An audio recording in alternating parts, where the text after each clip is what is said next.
Hello बेटा, I hope all of you are well and also your study is going very well. कल जो हमने पढ़ा था वो लास्ट टाइम क्या किया था, हमने पढ़ा था एक्सेलरेशन। ठीक है, एक्सेलरेशन, और वो भी कहाँ से निकालना सीखा था, ग्राफ से। ठीक है, वीटी ग्राफ पढ़ा था हमने एक्सेलरेटेड मोशन के लिए, और उससे हमने वीटी ग्राफ की इंपॉर्टेंस देखी थी। साथ ही साथ में हमने क्या देखा था कि उसका जो दो इम्पोर्टेंस हैं वो क्या क्या क्वांटिटीज देती हैं। इसी के साथ हमने ये भी देखा था कि अगर हम कोई भी ग्राफ है हमारे पास, उसकी स्लोप निकाल देंगे तो वो हमें कौन सी क्वांटिटी देगा, उसका स्लोप भी कोई ना कोई एक डेफिनेट क्वांटिटी देगा। ठीक है, और अगर प्रोडक्ट करेंगे तो वो हमें कौन सी क्वांटिटी देगा।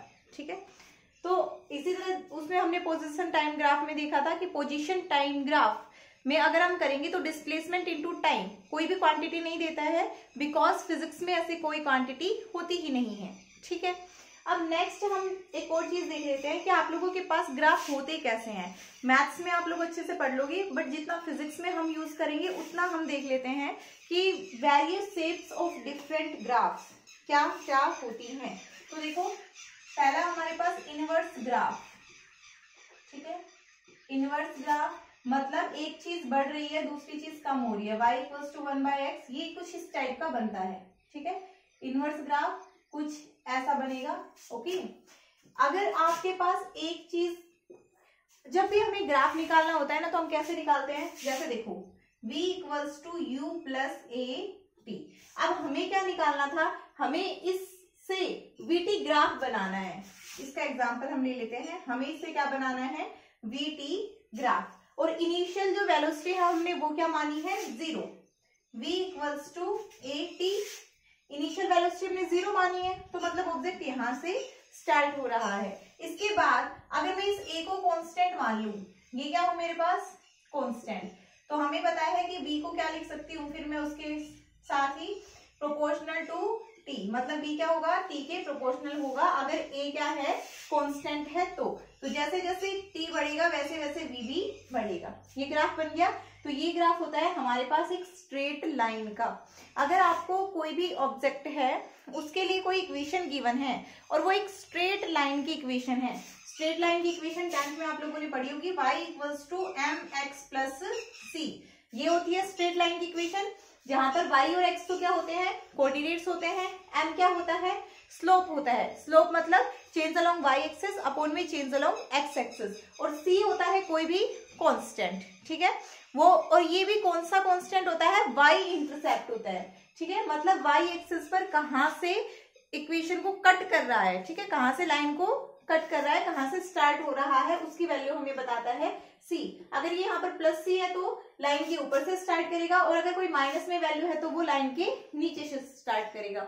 ठीक है, ये चीज आपने 10th में पढ़ी होगी जब इक्वेशन पढ़ी थी तब। तो ये हो गया हमारे पास स्ट्रेट लाइन के लिए ग्राफ। अगर कोई भी चीज ऐसी है कि दोनों वेरिएबल्स जो हैं उन दोनों वेरिएबल्स की पावर 1 है, ठीक है, तो हमारे पास स्ट्रेट लाइन ग्राफ बनता है। अगर किसी भी एक वेरिएबल की पावर क्या है, 2 हो गई, जैसे y equals to X square, इसकी पावर तो 1 है और इसकी हो गई 2, तो y की एक वैल्यू के लिए x की क्या होंगी, 2 वैल्यू होंगी। ठीक है, y की एक वैल्यू के लिए x की दो वैल्यूज हो जाएंगी। ठीक है, सॉरी, x की एक वैल्यू के लिए y की 2 वैल्यू हो जाएंगी। ठीक है, जैसे कि x क्या हो जाएगा यहाँ से, प्लस माइनस y, अगर मैं निकालना चाहूं तो x क्या हो जाएगा, प्लस माइनस y, तो ये मेरे पास क्या बन जाएगी, ये मेरे पास बन जाएगा एक पैराबोला। ठीक है, अगर किसी भी एक वेरिएबल की स्क्वायर हो जाए, ठीक है, किसी भी एक वेरिएबल की पावर 2 हो जाए तो क्या हो जाएगा, वो हमारे पास स्क्वायर हो जाएगा। ठीक है, सॉरी, पैराबोला बन जाएगा। वो ग्राफ कैसा बनेगा, पैराबोला ग्राफ बनेगा। ओके, इनवर्स ग्राफ हो गया, पैराबोला ग्राफ हो गया, स्ट्रेट लाइन का ग्राफ हो गया। अगर अब ऐसा हो X square plus Y square equals to some constant, ठीक है, मतलब दोनों में ही क्या हो, स्क्वायर हो और उन दोनों का सम हो रहा हो, तो ये किसकी इक्वेशन होती है, ये होती है हमारे पास सर्कल की इक्वेशन। किसकी इक्वेशन होती है, सर्कल की इक्वेशन होती है ये। ठीक है, ये हमारे पास एक सर्कल की इक्वेशन है, हो गया। ओके, अगर इसके साथ ही ये हो एक्स स्क्वायर अपॉन में a square plus Y square upon में बी स्क्वायर बराबर 1, कुछ इस टाइप की इक्वेशन आप लोगों के पास हो, इस टाइप की इक्वेशन आप लोगों के पास बन रही हो, आपने कोई क्या निकाला, डेरिवेशन निकाला है, वहां से आपको इस टाइप की इक्वेशन मिली है, और फिर आपको इन दोनों क्वांटिटीज के बीच में ग्राफ बनाना है, एक्स और वाई के बीच में, तो ये क्या बनेगा, ये बनेगा इलिप्स, ठीक है, ये बनेगा इलिप्स। और यहाँ पर क्या होगा, अगर एक्स है, यहाँ पर वाई है, तो इस साइड जो आएगी वो ए आएगी, और इस साइड जो लेंथ होगी वो क्या होगी, बी, ठीक है। और इसमें इसका जो ये वैसे सी स्क्वायर होता है, ठीक है, अगर ये सी लेते ओनली तो इसका रेडियस कितना हो जाता है, रूट सी, ठीक है। ये सारी इक्वेशंस एक बार आपने 10th में पढ़ी होंगी, दूसरी बार मैंने यहाँ पर रिवाइज करवा दी है, ठीक है। अगर आपके पास इस तरह का ग्राफ आता है, तो इस तरह की इक्वेशन आ जाती है, तो ग्राफ कैसा बनेगा इससे हमें क्लियर हो जाता है। जैसे कि देखो v equals to you plus A T, इसका ग्राफ हमने अभी देखा है। एक है s equals to you plus half A T square. u अगर 0 है तो u 0 है तो क्या हुआ, s किसके बराबर हो गया, हाफ ए टी स्क्वायर। अब अगर मैं हाफ ए को कांस्टेंट मान लूं, ठीक है, एक्सेलरेशन कांस्टेंट है और हाफ तो है ही कांस्टेंट, चाहे कुछ भी कर लूं 0.5 ही आना है, तो क्या हो जाएगा, ये हमारे पास ये वही वेक्टर क्वांटिटीज हैं, ठीक है। अब देखो तो इससे हमारे पास क्या आ जाएगा, जो s है वो किसके प्रोपोर्शनल है, t स्क्वायर के प्रोपोर्शनल है, ठीक है। s किसके प्रोपोर्शनल है, t स्क्वायर के प्रोपोर्शनल है। मतलब अगर आप st ग्राफ बनाओगे एक्सेलरेशन के लिए तो किस टाइप का आएगा आपके लिए, t equals two plus minus s, कुछ इस तरह का बनेगा, ठीक है। अब यहाँ पर माइनस में तो नहीं होता है टाइम, तो इसलिए वो इस तरह का ग्राफ आप लोगों के पास बनेगा। तो आई थिंक क्लियर हो गया होगा ग्राफ कैसे बनाते हैं, ठीक है। बस एक थोड़ा सा कंसेप्ट है, ये छोटा सा कंसेप्ट है, यही लगाते हैं हमेशा और इससे आपके सारे ग्राफ बन जाते हैं, ठीक है। इस तरह से अगर आप करोगे तो आपको कभी भी कोई भी डाउट नहीं रहेगा। नेक्स्ट हम करेंगे डिस्टेंस ट्रेवल्ड इन nth सेकेंड।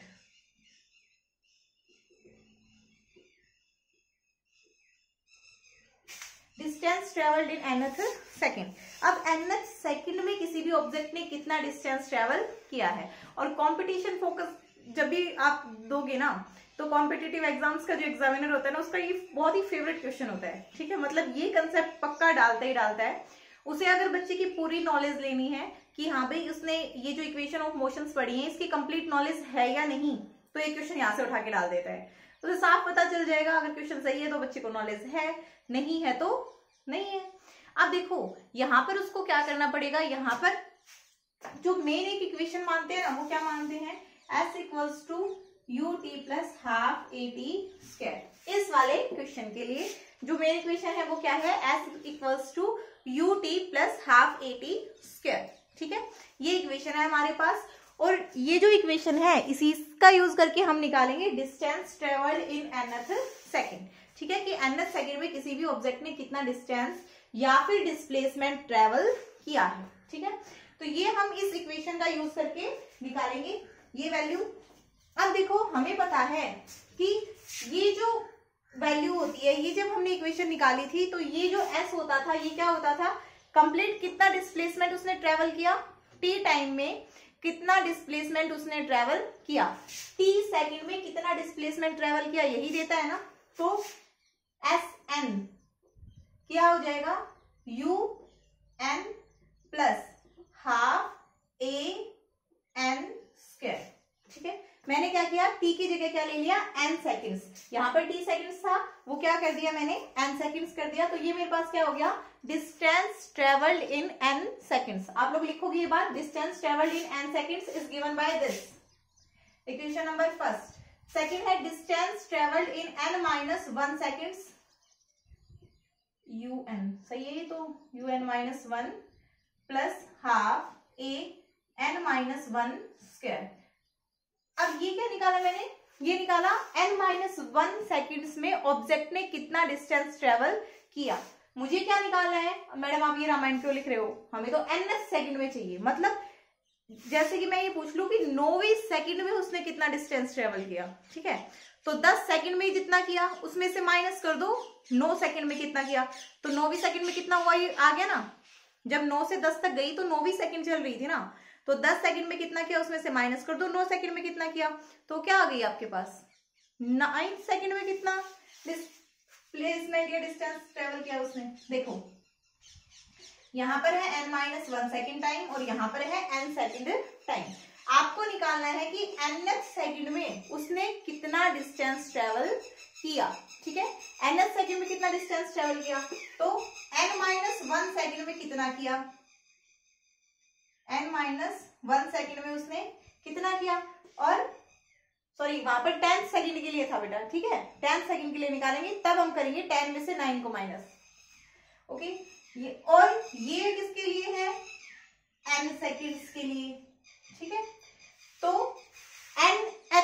nth मतलब सिर्फ एक ही सेकंड का पूछ रहा है हमें हमसे, और वो भी एक कौन सी सेकंड का पूछ रहा है, जो कि nth सेकंड है, nth। तो वो कैसे निकलेगा, n सेकंड्स में से n-1 सेकंड का डिस्टेंस आप माइनस कर देंगे, तो ये डिस्टेंस हमारे पास निकल आएगा, और वो क्या आ जाएगा, distance travel in nth second, ठीक है। बहुत ही ज्यादा इंपॉर्टेंट है, फ्रॉम कंपटीशन पर्सपेक्टिव ये क्वेश्चन बहुत ज्यादा इंपॉर्टेंट है। और ये आ जाएगा हमारे पास Sn, तो मैं उसको dn मान लू, distance travel in nth second, ठीक है, dn Sn-1। ये जो Sn और Sn-1 है ये तो n सेकंड्स का है, मतलब 1 से लेकर n तक सेकंड में जितना कंप्लीट उसने डिस्टेंस ट्रेवल किया, और ये सिर्फ n-1 सेकंड का है, ठीक है। तो ये हो जाएगा हमारे पास Sn-1, और यहां से इसको माइनस कर दो, un plus half an² plus un-1 plus half a। इस n-1 के स्क्वायर को मैं खोल के लिख दूं, लिखो, प्लस क्यों किया, माइनस करना है ना, बताते भी नहीं हो ना रहे को तुम कैसे बताओगे, half a n² plus 1 minus 2n, ठीक है। यहां से देखो कंप्लीट को खोल के लिख दो, तो लिखो un plus half an² minus un, अब माइनस माइनस क्या हो जाएगा, प्लस, प्लस का u minus half an² minus half a, और माइनस में हाफ से हाफ कैंसिल हो जाएगा, और क्या बचेगा, प्लस का n बचेगा। प्लस का n क्यों बचा, बिकॉज सॉरी ये an बचेगा प्लस का, ठीक है, प्लस का an बचेगा, मल्टीप्लाई करके देख लेना, इतनी मल्टीप्लाई तो तुम्हें आती होगी, I am sure about it, बहुत ही अच्छे बच्चे हो तुम। और हाँ भी, जिसको थोड़ी सी वॉल्यूम की प्रॉब्लम हो, वॉल्यूम क्लियर नहीं आ रही हो ना, लीड लगा के देख लिया करो, ठीक है। देखो कैंसिल आउट हो रहा है कुछ, ये गया इससे, ओके, हाफ an² से ये भी गया, वेरी गुड। और कुछ कटेगा, कुछ नहीं कटेगा, तो देखो u minus half a plus an हो गया, हो गया। अब u माइनस माइनस बाहर है, तो मैं अगर बाहर इसको प्लस लूं, मैं बाहर प्लस ले लूं, ठीक है, तो ये माइनस अंदर चला जाएगा, और प्लस a को मैं बाहर कॉमन ले रही हूं, तो क्या बचेगा मेरे पास, n-1/2, ठीक है। तो ये आपके पास फॉर्मूला हो जाएगा डिस्टेंस ट्रेवल्ड इन nth सेकंड। बॉक्स अप कर देना। अब देखो आप लोगों के लिए क्वेश्चन है, आप लोगों को निकालना है रेशियो, ये क्वेश्चन और करके आंसर बताना मुझे, रेशियो ऑफ डिस्टेंस ट्रेवल्ड, पता चल जाएगा तुम कितना होमवर्क कर रहे हो।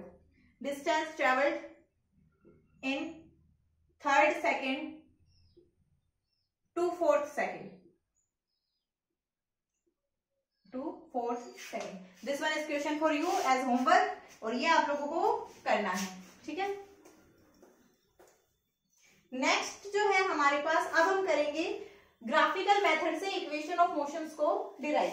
अच्छा, इक्वेशन ऑफ मोशन की स्पेशलिटी क्या है, क्या equation of motion her type के मोशन पर लग जाती है, ग्राफिकल मेथड से उनको डेरिवेशन करेंगे, derivation of equation of motion by graphical method, graphical method. Graph से हम इक्वेशन ऑफ मोशंस को डिराइव करेंगे। इक्वेशन ऑफ मोशन क्या क्या थी? v equals to u plus a t, s equals to ut plus half a t square and v square minus u square equals to 2as। ठीक है, तो सबसे पहले हम सबसे पहले ही निकालेंगे ग्राफ के लिए। वो इक्वेशन ऑफ मोशन किसके लिए थी? Uniformly accelerated motion. तो स्टार डालकर पॉइंट्स लिखो पहले। Equations of motion are applicable only for constant acceleration. अगर मोशन में कांस्टेंट एक्सिलरेशन है तभी सिर्फ इक्वेशन ऑफ मोशन लगेगी, अदरवाइज इक्वेशन ऑफ मोशन नहीं लगेगी। ठीक है, तो ये एक पॉइंट था हमारे पास। दूसरा, equation of motions are applied only to the straight line motion, these are not applied for circular motion and simple harmonic motion. मतलब जो रेक्टिलिनियर टाइप मोशन है सिर्फ उन्हीं में ये इक्वेशन ऑफ मोशन लगती है। सर्कुलर मोशन में और सिंपल हार्मोनिक मोशन में आप कभी भी इनका यूज नहीं करेंगे। ठीक है, बिकॉज वहां पर क्या हो जाता है, हर एक पॉइंट पर एक्सेलरेशन इज वेरिंग। ठीक है, either direction is changing but vary तो कर रहा है ना, और वेरी कर रहा है तो वहां पर इक्वेशन ऑफ मोशन अप्लाई नहीं होगी। तो वहां पर क्या अप्लाई होगा? वहां पर अप्लाई होगा इंटीग्रेशन, इंटीग्रेशन या फिर डिफरेंशिएशन। आपको जो वैल्यूज निकालनी है उसके अकॉर्डिंग होगा। अभी कैलकुलस मेथड से करेंगे तब बताएंगे। ठीक है, मतलब डिफरेंशिएशन इंटीग्रेशन का बताएंगे। आज सिर्फ इतना पढ़ लो। ओके, तो देखो मैंने एक ऑब्जेक्ट ले लिया, उसका मैंने बना दिया VT graph. This is VT graph of object. The object is starting from a initial velocity u at time t equals to 0 the object has initial velocity u, okay, and after time t the object has final velocity v. ठीक है, this is the initial velocity, this is the final velocity and it is the time t. ये complete यहां से यहां तक क्या है? Time t, यहां पर 0। तो इसको मैंने इस पॉइंट को मान लिया o। ठीक है, ये o हो गया मेरे पास। इसको मैंने मान लिया a, इसको मान लिया b और इसको मान लिया c। अब मैं यहां से ये एक लाइन ड्रॉ कर दी जो कि पैरेलल है एक्स एक्सिस की, और इस पॉइंट को मान लिया मैंने D। ठीक है, तो अब मुझे निकालनी है फर्स्ट इक्वेशन ऑफ मोशन। ठीक है, फर्स्ट इक्वेशन ऑफ मोशन, और फर्स्ट इक्वेशन ऑफ मोशन क्या थी? Velocity time relation. इनका नाम भी याद रखना है क्योंकि कई बार आपसे पूछ लेते हैं give velocity time relation. Velocity time relation, velocity time relation बताओ। तो हम तो वैसे तो सभी को पता है, अगर बोल देते इक्वेशन ऑफ मोशन तो सीधा बता देते v equals to u plus a t. But यहाँ पर आपसे क्या पूछा है? Velocity time relation. तो वेलोसिटी टाइम रिलेशन सभी को पता है क्या होता है। यहां से हमें पता है we know that slope of v t graph gives acceleration. Slope क्या देता है?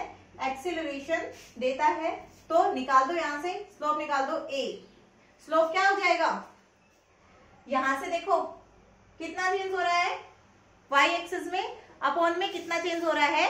x एक्सिस में। ठीक है, यहां से चलना शुरू किया था, यहां से यहां तक का यही वाला चेंज तो हो रहा है, सिर्फ b d चेंज हो रहा है। ठीक है, पहले वो पॉइंट किस पर था? a पर था। यहां पर अगर मैं कोई पॉइंट ले लेती तो देखो ये मान लो e पॉइंट है, तो सिर्फ a e डिस्टेंस इतना ही तो चेंज हो रहा है ना, वेलोसिटी में इतना ही चेंज हो रहा है, और इतना ही y एक्सिस में चेंज हो रहा है। a से e तक पहुंचा है ये। मतलब अगर हम y एक्सिस पर हाइट देखें तो कहां तक पहुंचा है? a से e तक पहुंचा है सिर्फ। सो हम क्या करेंगे? हम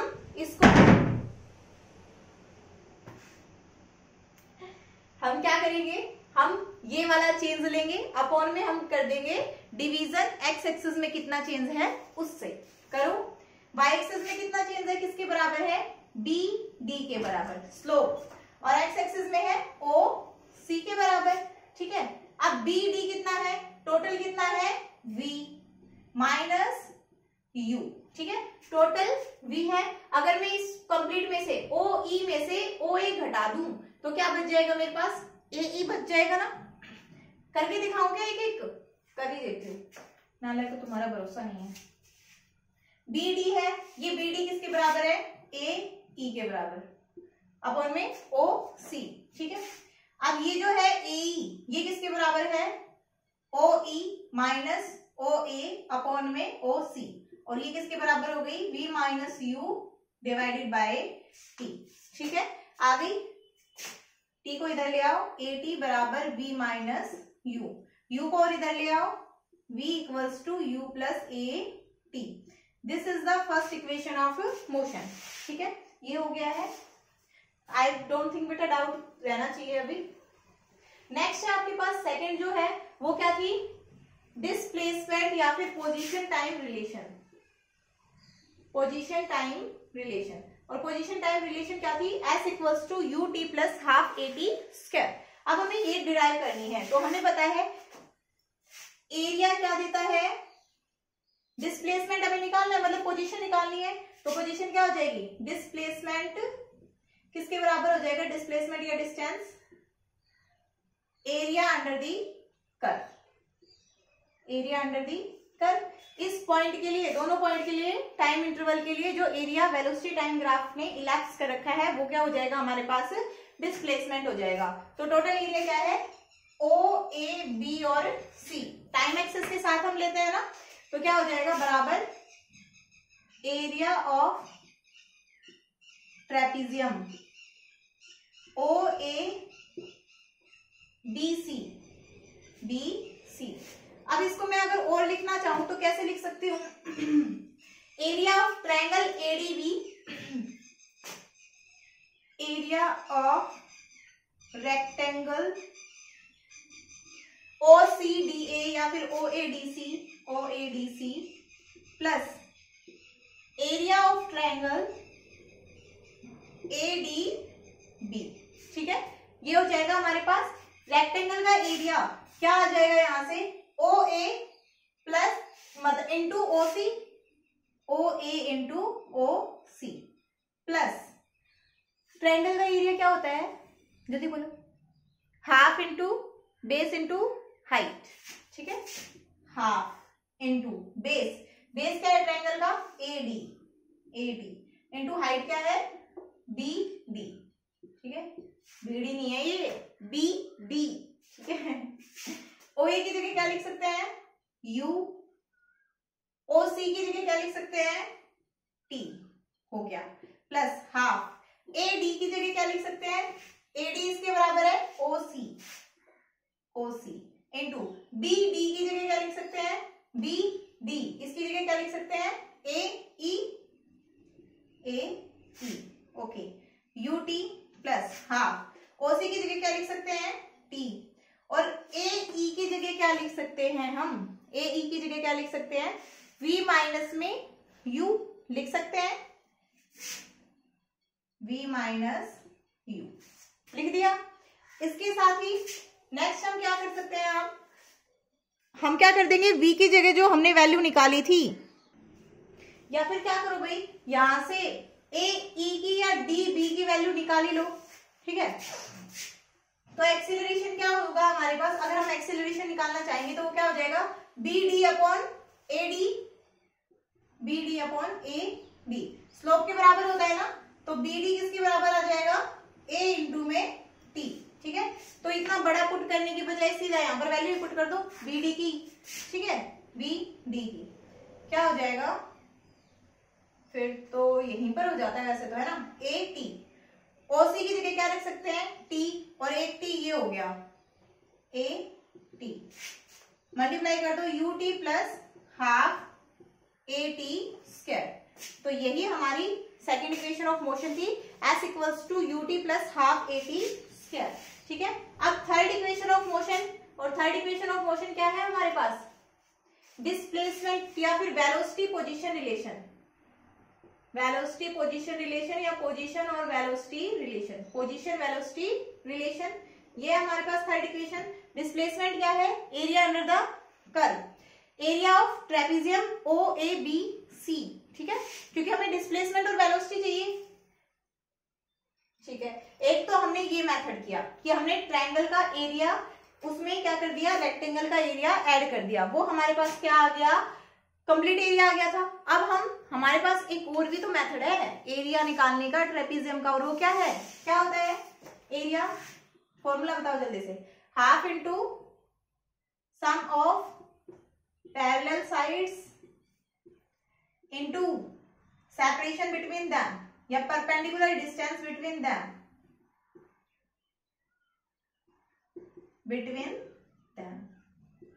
यही होता है ना, तुम्हारे ना कहने से ना थोड़ी ना होगा, यही होता है, बोलते रहो ना।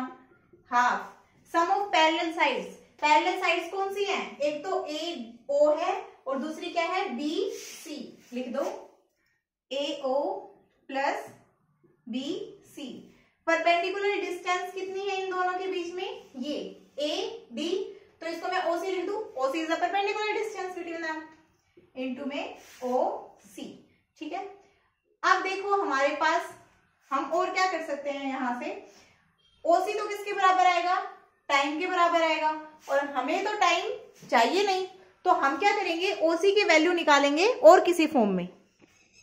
जब हमें और किसी फॉर्म में ओसी की वैल्यू निकालनी है तो हम फिर से अपना यही मेथड अपनाएंगे, क्योंकि ये जो यहाँ पर हमने किया था एक्सीलरेशन, वो क्या होगा बी डी अपॉन में ए डी। अब की बार मैं इसकी जगह क्या लिखूं, अब की बार मुझे टाइम को एलिमिनेट करना है, तो जब टाइम को एलिमिनेट करना है तो मैं इसकी जगह क्या लिख दूं, ए बराबर बी डी, ये तो किसके बराबर हो जाएगा ओ ई माइनस ओ ए, किसके बराबर हो जाएगा ओ ई माइनस ओ ए। ठीक है, नेक्स्ट है जो हमारे पास ए डी हो गया, ए डी किसके बराबर था ओ सी के बराबर। ठीक है, ओ सी के बराबर, और मुझे ओ सी की तो वैल्यू यहां से निकालनी है, ओ सी की वैल्यू निकाल दो, या फिर ये भी तो परपेंडिकुलर डिस्टेंस है, यहां पर ये डी लिख दो, कंफ्यूज नहीं होगी। ठीक है, ए डी, तो ये अपॉन में ए डी को इधर ले आओ, ए डी बराबर ओ ई माइनस ओ ए अपॉन में ए। एंड आई होप आप लोगों को ये दिखाई दे रहा होगा, हाँ दिख रहा है। ठीक है, तो ये हो गया हमारे पास, ए डी की जगह मैं ये वैल्यू पुट कर दूं यहाँ पर हाफ, ए ओ की वैल्यू क्या है यू, प्लस बी सी किसके बराबर है ओ ई के बराबर, और ई किसके बराबर है V, okay, into A D की जगह रखना है O E minus O A divided by A, okay, values put करो u plus V into O E क्या है ओ ई किसके बराबर है v माइनस ओ ए किसके बराबर है u डिवाइडेड बाय 2। अब सॉरी a, अब देखो 1/2 a इंटू यहां से ये देखो क्या हो गया a square plus b square क्या हो जाएगा b square minus u square. a square minus b square होता है ना, आइडेंटिटी है, मैथ्स की एल्जेब्रिक ऑपरेशंस है, तुम लगा ही लोगे, कर ही देते हो तुम इतना काम। तो डिस्प्लेसमेंट क्या होता है s, इसको इधर ले आओ, क्या बन जाएगा 2as बराबर v square minus u square, and this is our third equation. ठीक है, तो बेटे सारी इक्वेशंस डिराइव हो गई हैं। नेक्स्ट कल हम जो करेंगे वो करेंगे कैलकुलस मेथड से। इसके साथ ही आप लोगों को क्या करना है, आप लोगों को वेलोसिटी टाइम ग्राफ बनाना है। किसका वेलोसिटी टाइम ग्राफ बनाना है, ऑफ अ बाउंसिंग बॉल, एक बाउंसिंग बॉल का वेलोसिटी टाइम ग्राफ बनाना है, और दूसरा किसका बनाना है, a ball vertically thrown vertically upward. ठीक है, a ball thrown up vertically upward. तो मैं एक बार करके दिखा देती हूँ, एक करके बताओ कौन सा करूं। पहले ए बॉल थ्रोन वर्टिकली अपवर्ड कर देते हैं। तो देखो मेरे हाथ में मान लो ये बॉल है, ओके, ये बॉल है, तो यहाँ पर ये बॉल थी, तो जैसे मैं इसको यहाँ से लेकर आ रही हूँ तब तक इसका मोशन कंसिडर नहीं होगा। क्यों नहीं होगा, क्योंकि ये तो हमारा हाथ फोर्स लगा रहा है। ठीक है, जैसे हमने इसको फेंका तो हमने इसको कुछ स्पीड से फेंका है, मतलब इनिशियली इसकी कुछ स्पीड या वेलोसिटी है, तो इनिशियल वेलोसिटी कितनी हो जाएगी, मैंने मान ली इनिशियली उसकी वेलोसिटी कितनी थी v, कितनी वेलोसिटी इनिशियली उसकी v वेलोसिटी है। ठीक है, अब वो जैसे जैसे ऊपर चलती जाएगी तो फ्री फॉल का केस होता है। फ्री फॉल मतलब अगर कोई ऑब्जेक्ट सिर्फ under the effect of gravity move करे, only under the effect of gravity, बाकी कोई भी फोर्स उस पर मूव ना करे, तो एक्सेलरेशन नीचे की डायरेक्शन में है और उसका मोशन है ऊपर की तरफ। तो क्या होगा, जब मोशन ऊपर की तरफ है, हमने ऊपर वाली डायरेक्शन को क्या लिया है, पॉजिटिव लिया है। ठीक है, हमने क्या लिया है, पॉजिटिव लिया है। लेकिन जैसे जैसे ऊपर चलती जाएगी वो, तो अर्थ के इफेक्ट की वजह से, ग्रेविटी के इफेक्ट की वजह से क्या होगी, उसकी स्पीड कम होती जाएगी। हर सेकंड में कितनी स्पीड कम होगी, 9.8 मीटर कम होगी। अब मैं ये हर बार क्यों बोल देती हूँ कि 9.8 मीटर कम होगी, तो देखो एक जो जी होता है हमारे पास वो क्या होता है 9.8 मीटर पर सेकंड स्क्वायर। इसका मतलब यहां से अगर मैं इसको लिखना चाहूं तो मैं क्या लिख सकती हूँ 9.8 मीटर पर सेकंड, ये तो हो गई वेलोसिटी, और पर सेकंड। और एक्सेलरेशन क्या बताता है, वेलोसिटी में चेंज पर सेकंड में, एक सेकंड में। तो एक सेकंड में कितना चेंज हो रहा है, 9.8 मीटर पर सेकंड। ठीक है, इतना चेंज हो रहा है। अगर ये मोशन की डायरेक्शन में है तो क्या करेगा, वेलोसिटी को बढ़ाएगा, और अगर मोशन से अपोजिट डायरेक्शन में है तो वेलोसिटी को घटाएगा। तो जैसे ही बॉल ऊपर की तरफ जा रही है तो acceleration due to gravity always किधर एक्ट करता है, towards the centre of earth. तो जब ये towards the centre of earth act करता है, दैट मीन्स ये क्या करेगा, वेलोसिटी को डिक्रीज करेगा। ठीक है, वेलोसिटी को ये डिक्रीज करेगा, और किस रेट से डिक्रीज करेगा, 9.8 मीटर पर सेकंड की रेट से वो इसको डिक्रीज करेगा। तो इनिशियली उसकी वेलोसिटी होगी u। अब कुछ एक सर्टेन हाइट पर जाने के बाद उसकी वेलोसिटी क्या हो जाएगी, 0, क्योंकि ये जो हमारे पास एक्सेलरेशन ड्यू टू ग्रेविटी है, हर सेकंड में उसकी वेलोसिटी को क्या कर रहा है, डिक्रीज कर रहा है। ठीक है, तो एट मैक्सिमम पॉइंट उसकी हाइट क्या हो चुकी होगी, 0। अब 0 हो गई है, मतलब वेलोसिटी 0 हो गई है, तो वो और ऊपर नहीं जा सकती, लेकिन अर्थ के फोर्स की वजह से वो नीचे आएगी। ठीक है, कोई भी ऑब्जेक्ट मूव करे इसके लिए क्या होना चाहिए, फोर्स होना चाहिए। 8th क्लास में पढ़ा हुआ है, 10th 9th में भी पढ़ा हुआ है। तो नीचे अर्थ के फोर्स की वजह से वो नीचे आना शुरू कर देगी, और जब वो नीचे आएगी तो हर एक पॉइंट पर उसकी वेलोसिटी कितनी बढ़ेगी, हर एक सेकंड में 9.8 मीटर पर सेकंड। ठीक है, तो मैं मान लेती हूं कि जब t=0 था तब तो उसकी वेलोसिटी कितनी थी, v। t=t पर उसकी वेलोसिटी कितनी हो गई है, 0 हो गई है। वेलोसिटी कितनी हो गई है, 0। क्यों हो गई है 0, because at highest point velocity becomes 0, तभी तो नीचे आना शुरू करेगी, due to acceleration due to gravity. I think अच्छे से समझ आ गया होगा। नहीं आया है तो वीडियो को रिवाइंड करना, फिर से देखना 2-3 बार, फिर भी नहीं आया तो पूछ लेना। ठीक है, नेक्स्ट है, अब वो नीचे आने के लिए कितना टाइम लेगी, जितना उसने ऊपर जाने के लिए लिया उतना ही नीचे आने के लिए लेगी। In case of free fall यही होता है कि ऑब्जेक्ट जितना टाइम ऊपर जाने के लिए लेगा उतना ही नीचे आने के लिए लेगा, क्योंकि अर्थ की ग्रेविटी तो थी उसकी स्पीड को डिक्रीज करने के लिए, तो जिस हिसाब से डिक्रीज की थी ग्रेविटी ने उसी हिसाब से उसको इंक्रीज कर देगी। तो टी टाइम ही लेगी वो नीचे आने के लिए। अब उसने टी टाइम ले लिया, अब टाइम तो टी तो हो चुका है ना, टी सेकंड्स तो हो चुके हैं। अब इसके बाद उसने टी सेकंड और लिए हैं, तो 0 से टोटल कितना टाइम हो गया, 2t। टोटल टाइम कितना हो गया, t। इसको बड़ा टी लिख लो अगर कंफ्यूज हो रहे हो ना तो। टोटल टाइम कितना हो गया बेटा, 2t। अब 2t पर उसकी वेलोसिटी कितनी हो जाएगी, -v। -v क्यों लिया है बेटा मैंने, बिकॉज वो क्या आ रही है, नीचे की तरफ आ रही है। हमने क्या लिया था, हम कंसिडर करके चल रहे थे, हमने ऊपर वाली डायरेक्शन को पॉजिटिव लिया था। ठीक है, if object is moving along the motion of direction then velocity is taken positive, और अगर वो अपोजिट में कर रहा है तो velocity is taken negative.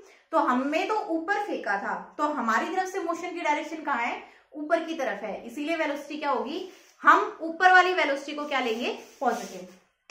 Velocity time graph बनाओ, वेलोसिटी टाइम ग्राफ बनाएंगे। यहां से देखो क्या होगा, ये हमारे पास इनिशियली टाइम t=0 पर वेलोसिटी कितनी है, v। ठीक है, v वेलोसिटी है, तो यहां पर हमने बना दिया। अब हर सेकंड में उसकी वेलोसिटी क्या हो रही है, डिक्रीज हो रही है, और t=0 पर क्या हो, t=t पर क्या हो चुकी है, 0 हो चुकी है। ये है टाइम t और ये है टाइम 2t। ठीक है, अब यहां से मतलब नेगेटिव एक्सेलरेशन था, इसीलिए ऑब्जेक्ट की वेलोसिटी क्या हो गई है, 0 हो गई है। ठीक है, तो ये वाला जो पॉइंट है, ये पॉइंट कौन सा है, मैक्सिमम हाइट वाला पॉइंट। ठीक है, मैक्सिमम हाइट का पॉइंट है, जहां पर वेलोसिटी क्या है उसकी 0 है, वो क्या है उसका मैक्सिमम हाइट का पॉइंट है। ओके, अब देखो, अब जो वेलोसिटी है दोबारा से इंक्रीज होगी, लेकिन वो इंक्रीज किस डायरेक्शन में होगी, वो इंक्रीज होगी अपोजिट डायरेक्शन में।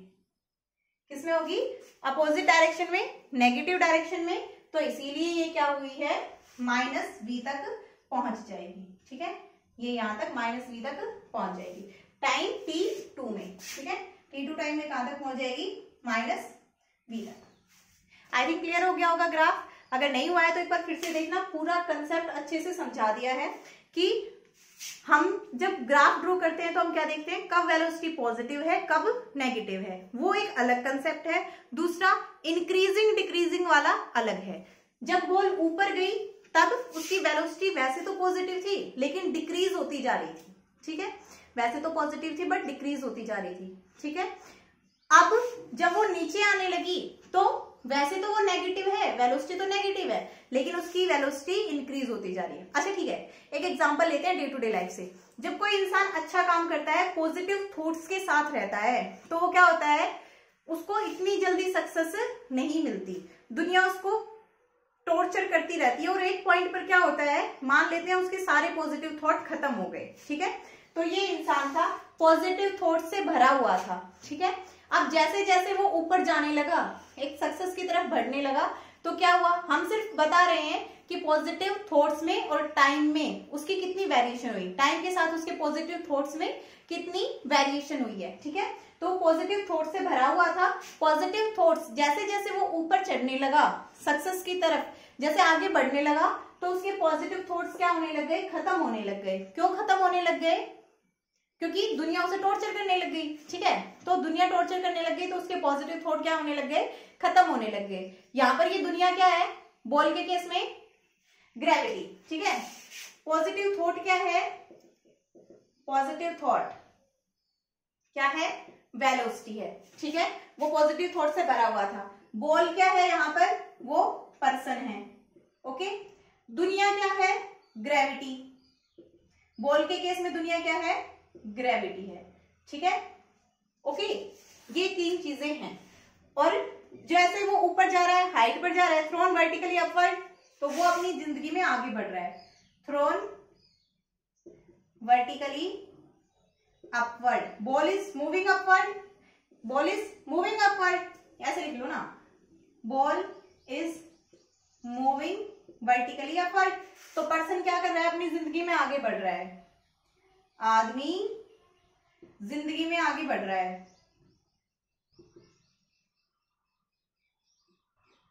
ठीक है, हाँ अब सही है। अब तुम सारी चीजें को एक दो बार पढ़ना है इसको। ठीक है, तो पॉजिटिव थॉट जैसे जैसे, पहले तो भाई पॉजिटिव थॉट थे, अच्छा था, तो उसके पास पॉजिटिव वेलोसिटी थी, बट जैसे जैसे वो ऊपर चढ़ने लगा तो दुनिया ने उसकी टांग खींचनी शुरू कर दी। तो यहाँ पर ग्रेविटी ने क्या किया, वेलोसिटी को नीचे खींचना शुरू कर दिया।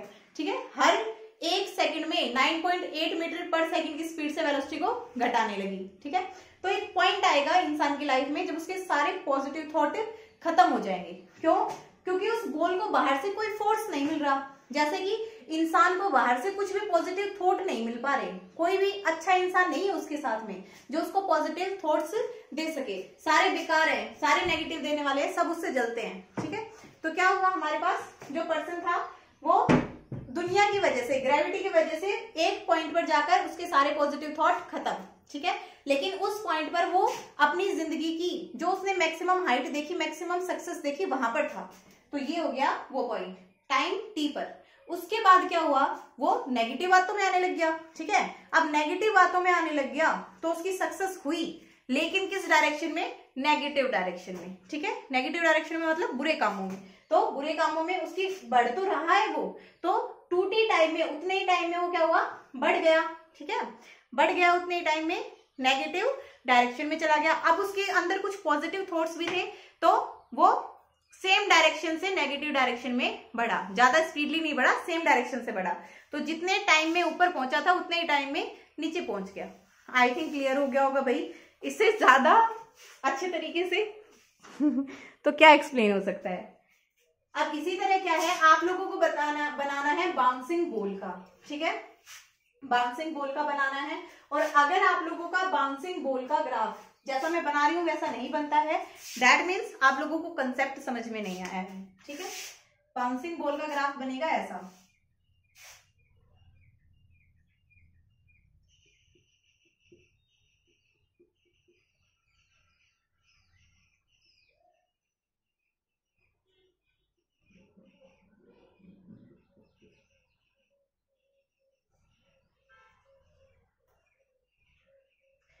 Zero, T, 2t, 3t, 4t, ये इधर टाइम है, इधर ये वेलोसिटी है, ठीक है। ये बाउंसिंग बॉल है।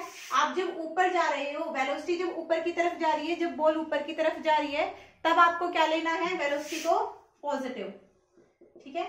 जब बॉल का मोशन ऊपर की तरफ है, अपवर्ड मोशन को आपको लेना है पॉजिटिव, अपवर्ड मोशन को positive, that means v positive लोगे, और डाउनवर्ड में v को नेगेटिव लोगे, ठीक है।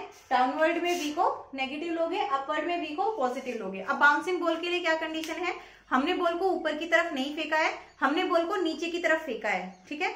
अब जब नीचे की तरफ फेंका है तो हम उसको ऐसे तो फेंकेंगे नहीं, हमने उसको रिलीज किया है सिर्फ हाथ से, मतलब हमारा हाथ रेस्ट पर था, उस टाइम पे बॉल भी रेस्ट में थी, तो उसकी इनिशियल वेलोसिटी क्या हो गई है, 0 हो गई है।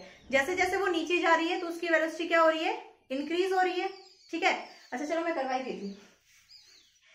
पहले एक बार सोचना तुम कि ये सही है या नहीं है, तुमसे ऐसा बना था या नहीं बना था, ठीक है। तो देखो जैसे जैसे वो नीचे जा रही है, तो नीचे जा रही है तो उसकी वेलोसिटी क्या हो रही है, इंक्रीज हो रही है, ठीक है।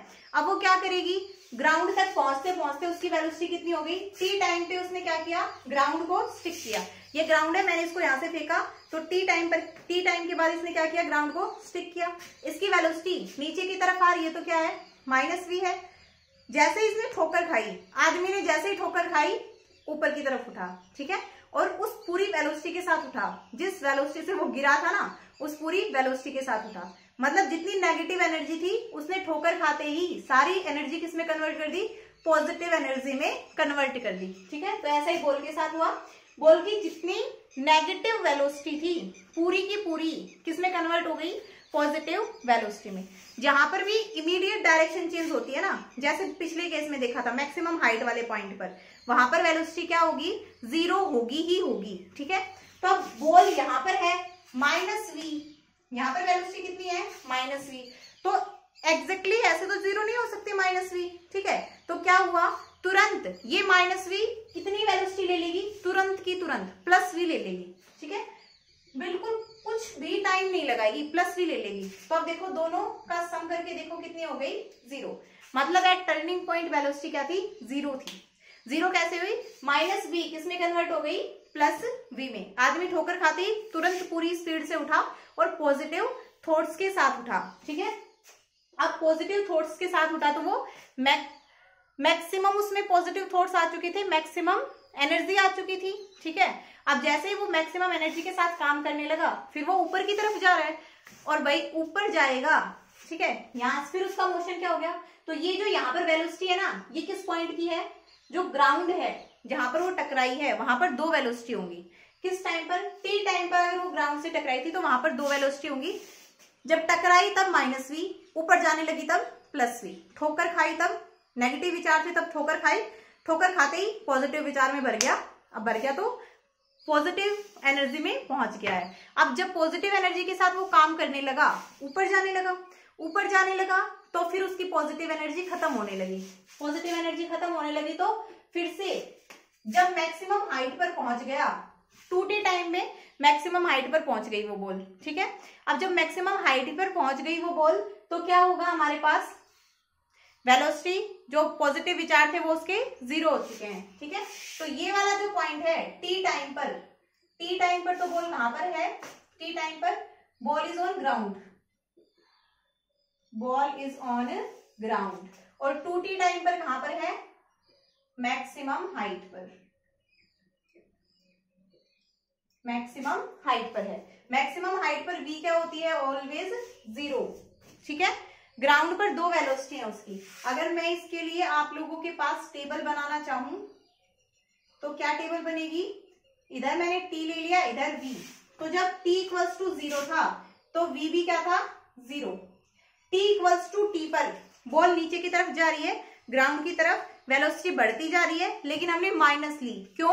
क्योंकि हमने अपवर्ड मोशन को पॉजिटिव माना है। जो ऊपर उठेगा वो पॉजिटिव है, जो नीचे गिरेगा वो नेगेटिव। तो बॉल नीचे जा रही है, तो आफ्टर टी टाइम के बाद v कितनी हो गई, -v। ठीक है, तुरंत ही वेलोसिटी, जैसे उसने ठोकर खाई ना आदमी ने, वैसे ही वो ऊपर चला गया। तो तुरंत ही क्या हो गई, t + v। टी टाइम पर ही 2 वैल्यू हो गई वेलोसिटी की। ठीक है, फिर ऊपर पहुंचा वो, उसने कितना टाइम लिया ऊपर पहुंचने तक, टी टाइम ही और लिया।